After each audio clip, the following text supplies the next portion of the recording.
Good morning, welcome back to ఎంఎంజెడ్ రుచులు ఛానల్కి. బాగున్నారు అందరూ? బాగుండాలని మనస్ఫూర్తిగా కోరుకుంటున్నా. మీరు ఇక్కడ చూస్తున్నటువంటి చింతకాయ మామూలు చింతకాయ కాదండి, పొట్టు చింతకాయ. నేను చింతకాయ పచ్చడి మీకు లింక్ పంపిస్తాను. మన వీడియో ఉంది మనకు పొట్టు చింతకాయతోటి చాలా సింపుల్గా ఇలా ఎప్పుడంటే అప్పుడు ఇలా పోపు వేసుకోవచ్చండి. మన వేడి వేడి అన్నంలో చింతకాయ వేసుకొని పోపు వేయకున్నా సరే ఇలా దేశీ ఘీ వేసి వేడి వేడిగా ఇలా చెప్తుంటే నోట్లో వాటర్ వస్తున్నాయి కదా, నాకు కూడా వస్తున్నాయండి. మీకు వస్తున్నాయో లేదో తెలియదు కానీ ఇదిగోండి, మా నాన్నమ్మ వేడి వేడి అన్నంలో ఇట్లా చింతకాయ పచ్చడి వేసి అప్పుడు పోపు కూడా వేయకపోయేది. ఇట్లా దేశీ ఘీ 2-3 చెంచాలు వేసుకొని ఇట్లా షానిగా కలుపుడు కాదు, మొత్తం చేతితోటి ఇలా మొత్తం ప్లేట్ నిండా కలిపి ఇట్లా మనిషికి ఒక 2 ముద్దలు పెట్టేదండి. ఆహా, దాని రుచే వేరు, అమృతంలాగా ఉంటుండే.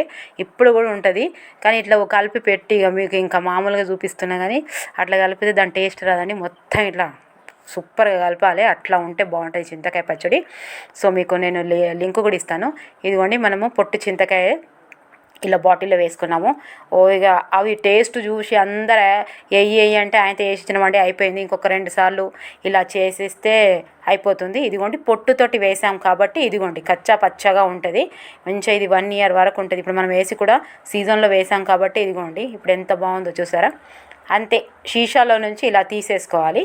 గాజు సీసాలు వేస్తాం కదా, ఇలా తీసేసుకొని ఇదిగోండి మీకు ఎంత కావాలో అలా ఇలా మిక్సీ జార్లో వేసుకోవాలి.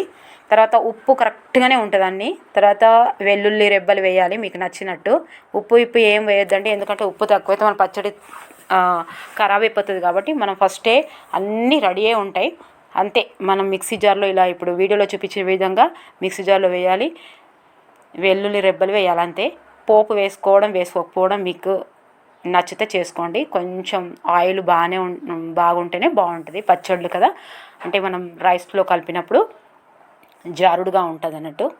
తర్వాత ఆవగింజలు వేసి, ఎండుమిరపకాయలు పొట్టుతో వెల్లుల్లి రెబ్బలు వేసి ఇదిగోండి ఇలా కరివేపాకు వేసుకోవాలి. మీకు నచ్చితే పసుపు వేసుకోండి, లేకపోతే లేదు, నేను వేయలేదు.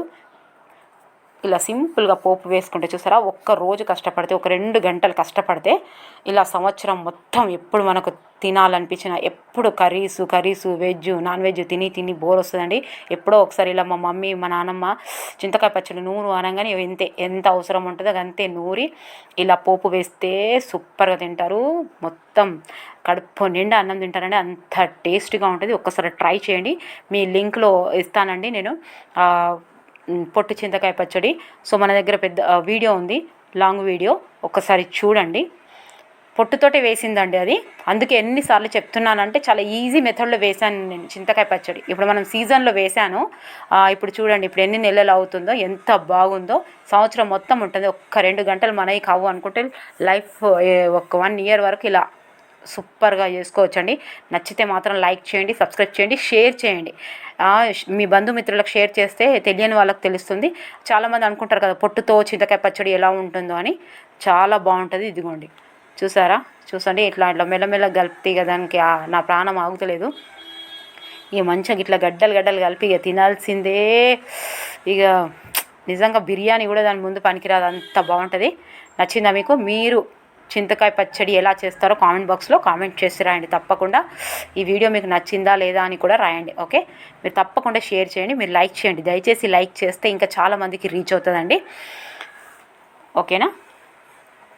నచ్చిందా లేదా రాయండి. ఓకే, చింతకాయ పచ్చడి మీరు కూడా ఎలా చేస్తారు? పొట్టి చింతకాయ పచ్చడి అండి, అందుకే నేను పదే చెప్తున్నాను. ఇలా పొట్టి చింతకాయ పచ్చడి కూడా ఇలా చాలా బాగుంటుంది. ఒక సంవత్సరం మొత్తం నిల్వ ఉంటుంది. ఎప్పుడంటే అప్పుడే వేసుకోవచ్చు. Thank you for watching. Bye, take care.